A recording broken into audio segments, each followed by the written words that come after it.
प्यारे बच्चों, आज हम पढ़ेंगे जनसंख्या संसाधन संबंध। जनसंख्या और संसाधन। जनसंख्या एवं संसाधनों में एक तरह से सीधा संबंध है। प्रकृति में विद्यमान विभिन्न प्रकार के संसाधनों को मानव उपयोग योग्य स्वरूप में विकसित करता है। इस प्रकार की क्षमता रखने के कारण स्वयं मानव भी एक संसाधन है। मानव इस पृथ्वी पर संसाधनों के सृजनकर्ता के साथ ही उनका उपभोगकर्ता भी है।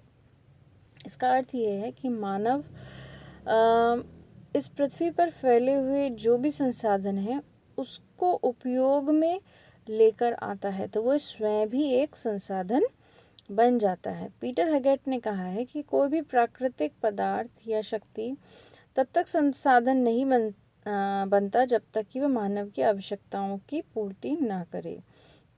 मनुष्य के प्राविधिक ज्ञान में विकास के साथ ही संसाधनों को बढ़ाने व नवीन संसाधनों का सृजन करने की क्षमता में वृद्धि होती है। इस संबंध में जेलेंस्की ने कहा है कि मनुष्य का ज्ञान ही सबसे बड़ा संसाधन है। जनसंख्या और संसाधन के मध्य संतुलन की स्थिति उस समय उद्भव होती है जब प्रकृति में विद्यमान संसाधनों की तुलना में जनसंख्या अनुकूलतम हो।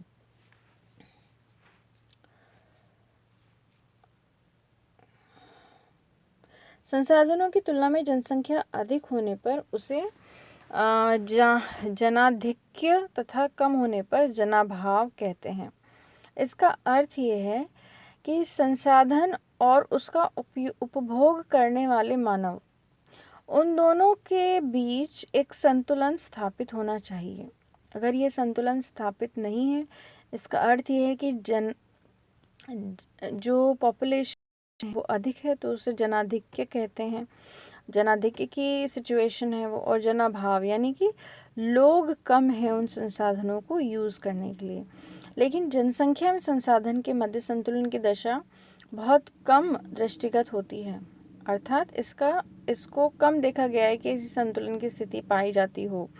इस प्रकार किसी क्षेत्र में निवास करने वाले जनसंख्या तथा उस क्षेत्र के संसाधनों में उपयुक्त समायोजन नहीं पाया जाता है, जिस कारण अनेक विसंगतियां उत्पन्न हो जाती है।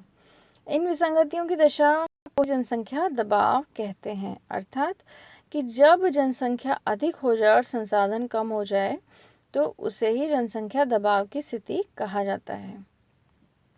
ट्यूबर के अनुसार जनसंख्या के अधिक दबाव के कारण जनसंख्या और संसाधनों को बिगड़ने को जनसंख्या दबाव कहते हैं। क्लार्क के अनुसार जनसंख्या दबाव उस समय उत्पन्न होता है जब मानव की संख्या और उसकी आवश्यकताओं तथा क्षेत्र विशेष के भौतिक व मानवीय संसाधनों के मध्य का संतुलन बिगड़ जाता है।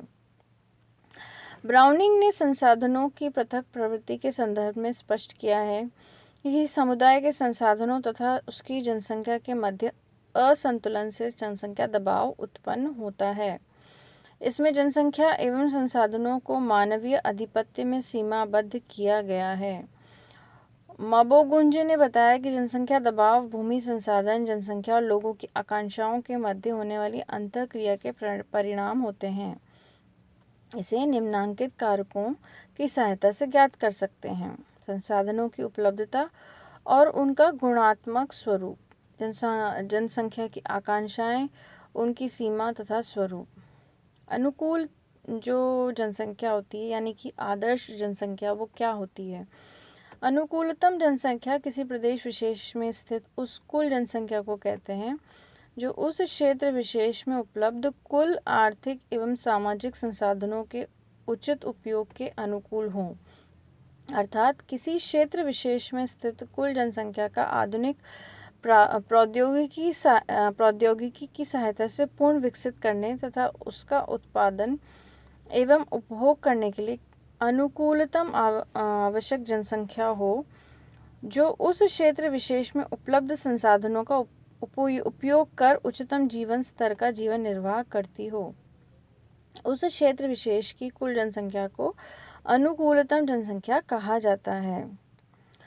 अतः किसी क्षेत्र विशेष में निवास करने वाली जनसंख्या को उत्तम जीवन स्तर प्राप्त हो, अर्थात प्रत्येक व्यक्ति को आवश्यकता अनुसार भोजन वस्त्र, मकान, ऊर्जा, शुद्ध जल एवं वायु उत्पादन हेतु कच्चा माल, स्वास्थ्य संबंधी सुविधाएं, सांस्कृतिक तत्वों अनुकूल मात्रा में उपलब्ध हो। ऐसी स्थिति को अनुकूलतम जनसंख्या का तात्पर्य अधिक जनसंख्या से संबंधित विद्वान आर्थिक सामाजिक दृष्टिकोण के उच्च स्तर की उपलब्धता से मानते हैं। अब हम पढ़ेंगे डेफिनेशन क्या है ऑप्टिमम पॉपुलेशन की, अर्थात अनुकूलतम जनसंख्या से हम क्या अभिप्राय रखते हैं। अनुकूलतम जनसंख्या के लिए ऑप्टिमम पॉपुलेशन शब्द का प्रयोग सर्वप्रथम कैंटिलोन ने किया था। कैंटिलोन ने कहा था कि किसी क्षेत्र में उपलब्ध दशाओं के अंतर्गत व्यक्तियों की उस संख्या को अनुकूलतम जनसंख्या कहते हैं जो उच्चतम जीवन स्तर कायम रखने में समर्थ हो। अर्थात कि हमारे पास व्यक्ति हैं और उनको जीवन जीने के लिए संसाधनों की आवश्यकता है।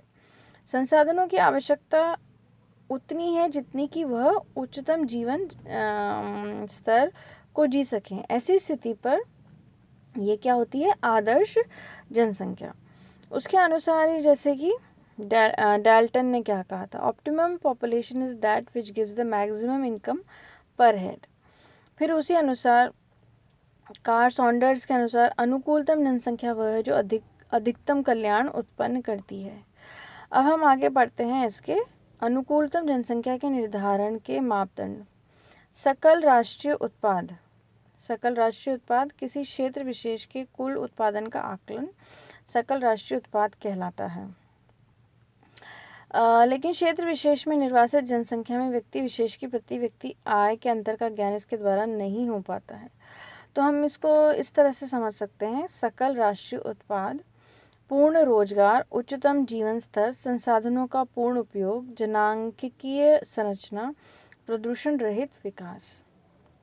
अब हम पढ़ेंगे ओवर पॉपुलेशन का क्या कंसेप्ट है। जनसंख्या के सामान्य संतुलन की अवस्था से विचलित होकर तेजी से बढ़ने की अवस्था को हम जनाधिक्य यानी कि जनसंख्या अधिक है, जहाँ पर ओवर पॉपुलेशन की स्टेज आ गई है। किसी निश्चित प्रदेश के अंतर्गत उपलब्ध समस्त प्राकृतिक संसाधनों की तुलना में वहाँ निवासित जनसंख्या अधिकतम होती है तथा जनसंख्या वृद्धि भी तीव्र होती है, जिसके कारण उस क्षेत्र की पोषण क्षमता की तुलना में जनसंख्या अधिक हो जाती है। ऐसी अवस्था के कारण उस क्षेत्र विशेष के लोगों का जीवन स्तर, निम्न बेरोजगारी की समस्या आदि तत्वों में निरंतर वृद्धि होती जाती है। अब जनसंख्या का मुख्य कारण क्या है? उस क्षेत्र में जनसंख्या की वृद्धि को माना जाता है। कभी कभी संसाधनों का अभाव भी रहता है और श्रम की मांग की कमी रहती है। मुद्रास्फीति में तीव्र वृद्धि होती है। अब हम पढ़ते हैं जनसंख्या एवं संसाधनों के आपसी संबंधों के आधार पर जनाधिक्य को दो भागों में बांटा गया है। एक होता है एब्सोल्यूट ओवर पॉपुलेशन, एक होता है सापेक्ष जनाधिक्य यानी कि पूर्ण जनाधिक्य, और एक होता है सापेक्ष। तो विकसित एवं ज्ञात तकनीकी के अनुसार किसी क्षेत्र विशेष में उपलब्ध संसाधनों का उपयोग अधिकतम एवं उच्च स्तर तक हो जाता है तथा उसके आगे आर्थिक विकास की गति लगभग अवरुद्ध हो जाती है। लेकिन विकास की गति के विपरीत जनसंख्या के बढ़ने की गति निरंतर जारी रहती है, जिसके कारण प्रति व्यक्ति संसाधनों की प्राप्ति में गिरावट आने से प्रति व्यक्ति आय गिरने लगती है। ऐसी अवस्था को पूर्ण जनाधिक्य की अवस्था कहा जाता है। और उसके बाद है सापेक्ष जनाधिक्य। जब किसी क्षेत्र विशेष में निवासित कुल जनसंख्या के भरण पोषण के लिए वहां उत्पादित सभी वस्तुएं अपर्याप्त एवं कम होती हैं, तो ऐसी स्थिति सापेक्ष जनाधिक्य कहलाती है। सापेक्ष जनाधिक्य की स्थिति में क्षेत्र विशेष में उपलब्ध संपूर्ण संसाधनों का विदोहन तकनीकी सुविधाओं की कमी के कारण नहीं हो पाता।